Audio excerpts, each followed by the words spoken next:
नमस्कार, स्वागत है आप सभी का न्यूज़ में। सियासत के संग्राम में आज मैं मौजूद हूँ इस समय फतेहपुर तहसील में। तो मैं आपको यहाँ पर किसी वकील से मिलवाने नहीं जा रही हूँ, बल्कि एक जनसेवक से मिलवाने जा रही हूँ, जो कि भाजपा से, आपको बता दूँ कि जो भाजपा से कुर्सी विधानसभा के लिए टिकट मांग रहे हैं, विधायक पद के लिए।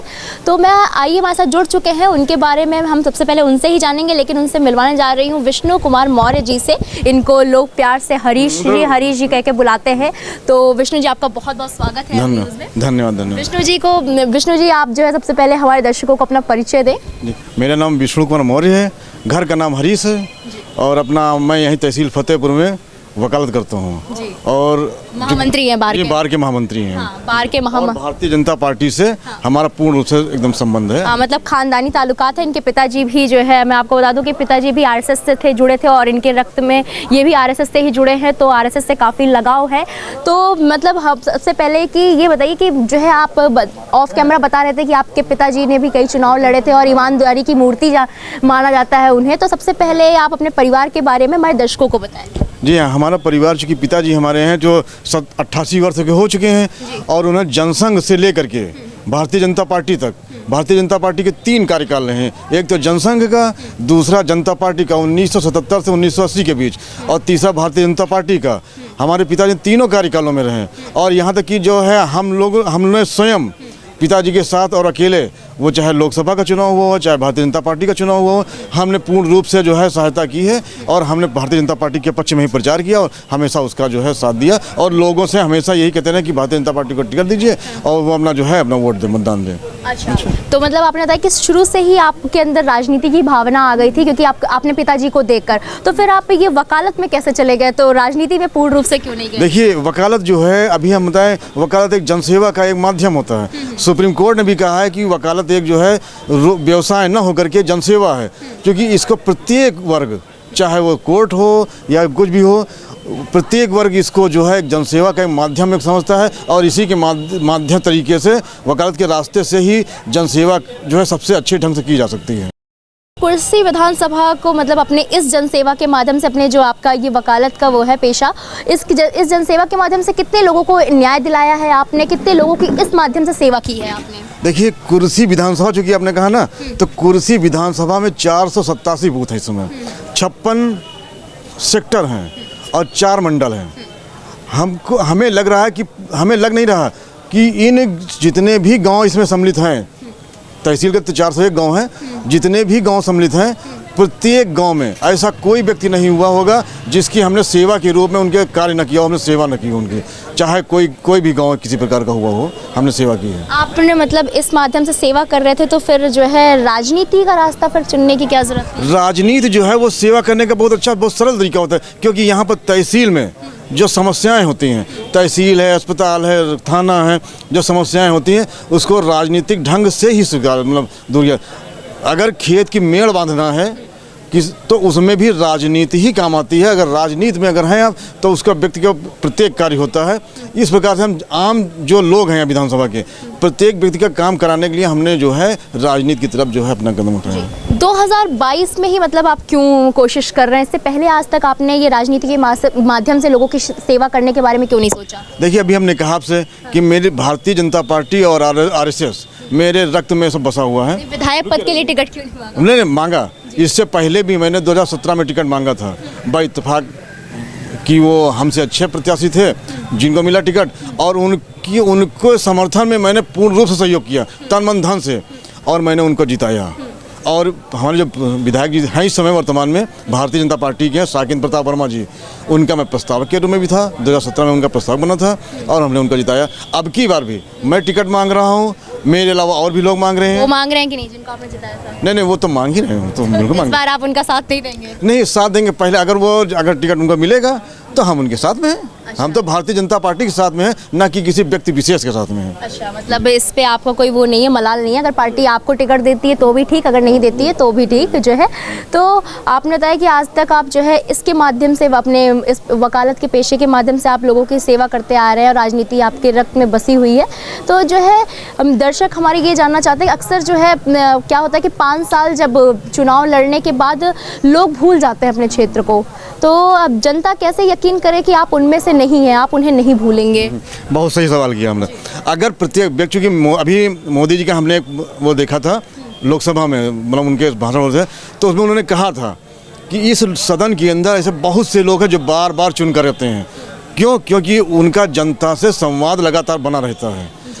हम कहीं भी, हम इससे पहले भी कई पदों पर निर्वाचित हुए हैं और उस पर भी आज भी मैं बार का महामंत्री हूँ, चाहे छोटा चुनाव चाहे बड़ा चुनाव हो। प्रत्येक चुनाव में उसका जब वो निर्वाचन हो जाता है तो जो आपका मतदाता है, अगर उससे आपका संवाद बना रहता है तो आपको कोई हरा ही नहीं सकता है। हमने कई ऐसे लोगों को देखा है जो कि जनता के बीच में हमेशा रहे हैं और उनका कभी भी निरादर जनता ने नहीं किया है।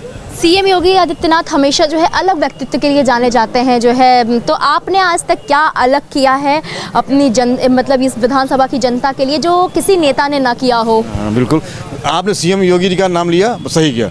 जब सीएम जो आज तो सीएम है, खैर ठीक है, उनकी जो प्राथमिकताएं हैं, उनके जो कार्य, उनको हम जन जन तक फैला रहे हैं। वो जब सीएम नहीं थे 2007 में, जब मुलायम सिंह ने उनको गिरफ्तार करवाया था, तो मेरे पास आज भी फ़ोटो है। मैं उसी गिरफ्तारी के विरोध में एसडीएम न्यायालय के सामने धरना प्रदर्शन किया था और वो उसका भव्य रूप दिया, जो कि उसको हमने देखा, अखबारों में छपा भी था। सहारा में तो हमको याद है, और सहारा में याद है हमको, कई अखबारों में छपा भी था। हम लोग हमारे नेतृत्व में जो सीएम योगी की गिरफ्तारी के विरोध में प्रदर्शन हुआ था। अच्छा, बहुत अच्छी बात है। मतलब इसका मतलब आप, अब आपने ये जिक्र किया है तो ये जानना चाहेंगे हम कि आप जो है किस नेता से काफ़ी प्रभावित है, क्योंकि बीजेपी में कई नेता हैं जिनको अलग अलग अपनी मतलब अच्छे कार्यों के लिए जाना जाता है, तो आप किस नेता से प्रभावित हैं और किस नेता से प्रभावित होकर आप बीजेपी में ही हैं? देखिए, अब वर्तमान समय में तो हम मोदी से प्रभावित हैं। अच्छा। क्योंकि कर्मनिष्ठ व्यक्ति जो होते हैं वो कहीं भी वो जो मतलब बुराई नहीं पाते हैं, हमेशा उनको सफलता ही प्राप्त होती है, असफलता उनको हाथ नहीं लगती है। और हमको सबसे अच्छे अगर लगते हैं तो कोई मोदी जी, और वो तो हमने आपसे बताया कि योगी जी के लिए हमने धरना प्रदर्शन भी किया था, और उनका जो है अपमान और उनका उत्सव हम नहीं सहन कर सकते। पीएम मोदी के ऐसे कौन से निर्णय जिसको मतलब जो आपको बहुत ही अच्छे लगते हैं, जिससे आप सबसे ज़्यादा प्रभावित हैं? जी बिल्कुल। जैसे तमाम लोग कहते हैं कि भारतीय जनता पार्टी सिर्फ हिंदुओं की है, या ये जो है हिंदुओं में चमारों की नहीं है, ये सब कुछ नहीं। लेकिन मोदी जी के नेतृत्व में जो अभी आवास की योजना आई, प्रधानमंत्री आवास की, हमने देखा है, और सब आप जितने भी सब लोग हैं सब लोग देख भी रहे हैं कि जो आवास के आवंटन की है उसमें ना हिंदू ना मुसलमान ना कोई किसी प्रकार का कोई विभेद नहीं है, सबको समान रूप से दिया गया। राशन कार्ड का है, लोगों को जो अंत्योदय जो राशन कार्ड बनते हैं उसमें भी किसी प्रकार कोई विभेद नहीं है। बस यही जो है अच्छाई, यही चीज़ हमको अच्छा लगता है कि पद पर आने जो है उस पद के निर्वहन के लिए पूर्ण रूप से ईमानदारी रखना चाहिए। हाँ, चलिए, मोदी जी के आपने अच्छे फैसले बता दिए, और ये देख कि मतलब वो हिंदू मुस्लिम नहीं करते हैं, वो एक समान, सबका साथ सबका विकास जो नारा है वो लेकर चल रहे हैं। तो योगी आदित्यनाथ के आपको कौन से फैसले अच्छे लगे? योगी आदित्यनाथ के सारे फैसले अच्छे लगते हैं हमको। सबसे ज़्यादा तो चूँकि जनता के विकास के जो भी कार्य होता है, उनका जो राजकीय हैं, अब जो ऐसे बहुत से हैं, बहुत से कार्य हैं। जैसा सबसे अच्छा कार्य तो हमको लगा है माफियाओं का दमन। अच्छा, जो मतलब अपराध खत्म किया, जो अपराध खत्म किया। आज वास्तविकता ये है कि आप बाराबंकी से फतेहपुर चले आइए, 5 लाख रुपया लेके चले, चाहे खुली जेब में लेके चले, कहीं कोई राजनीति नहीं, कहीं कोई डकैती बदमाशी नहीं। जो माफियाओं का दमन हुआ है, सबसे अच्छा कार्य है। आपने बताया कि मतलब योगी जी और मोदी जी का मतलब आप काफ़ी चीज़ें आपने बताई जो अच्छी लगती है। आपने ये भी बताया कि मोदी जी जो है ये वो सबका साथ सबका विकास है। आपके विधानसभा क्षेत्र में आपको जो है सबसे मतलब कौन सी ऐसी जातियाँ जो सबसे ज़्यादा पसंद करती हैं? हमें संपूर्ण हिंदू समाज पसंद करता है। हिंदू समाज जी, और मुसलमान भी हमको पसंद करते हैं हमारे। लेकिन हम चूँकि हमने जाति कहा तो हम चूँकि हिंदू हैं तो हमको संपूर्ण हिंदू समाज पसंद करता है। हाँ, मुसलमान भी हमको पसंद करते हैं।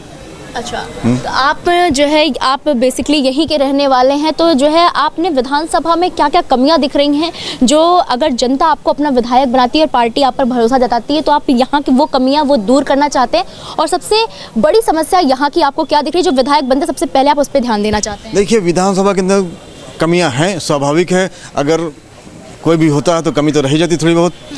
लेकिन हमें सबसे ज़्यादा लगता है कि हम चूँकि तहसील में रहते हैं ना, तो हमको लगता है कि सबसे तहसील के जो है जो कार्य हैं इससे जनता बहुत ज़्यादा परेशान होती है, इससे ज़्यादा बहुत ज़्यादा परेशान। और इस कमी को दूर करने के लिए मैं सबसे पहला प्रयास करूंगा, क्योंकि इससे जो भी किसान है जिसके पास खेती है वो सब तहसील से जुड़े हुए हैं, और मैं उनकी सहूलियत के लिए, उनके विकास के लिए मैं सारा काम यहाँ पर करूँ कि उनको कोई समस्या ना हो।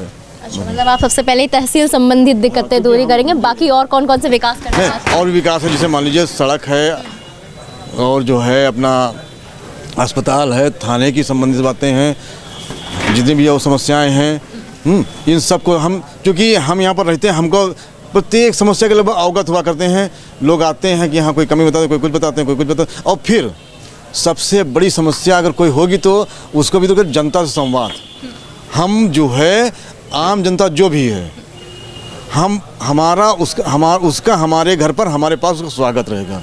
वो कोई भी काम हमसे मतलब बिना किसी मतलब संकोच को करा सकता है। ये कुर्सी विधानसभा की जनता से वादा है आपका? नहीं, कुर्सी विधानसभा की जनता से पूर्णतया वादा है, पूरी तरीके से वादा है। मतलब हमारे चैनल के माध्यम से आप वादा कर रहे हैं, तो जनता जो है कुर्सी विधानसभा की देखेगी और काफ़ी प्रभावित होगी आपसे।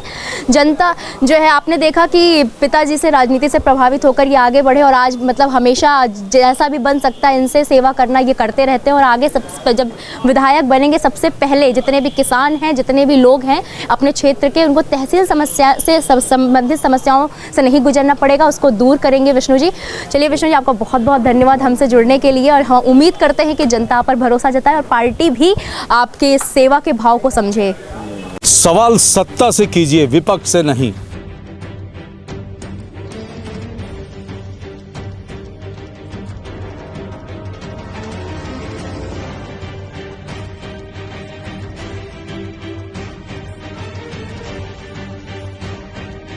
विपक्ष से सवाल करने वाले तो बहुत हैं, लेकिन सत्ता से सवाल करते हैं सिर्फ हम। इसलिए एम न्यूज़ के साथ जुड़िए और कीजिए सत्ता से सवाल।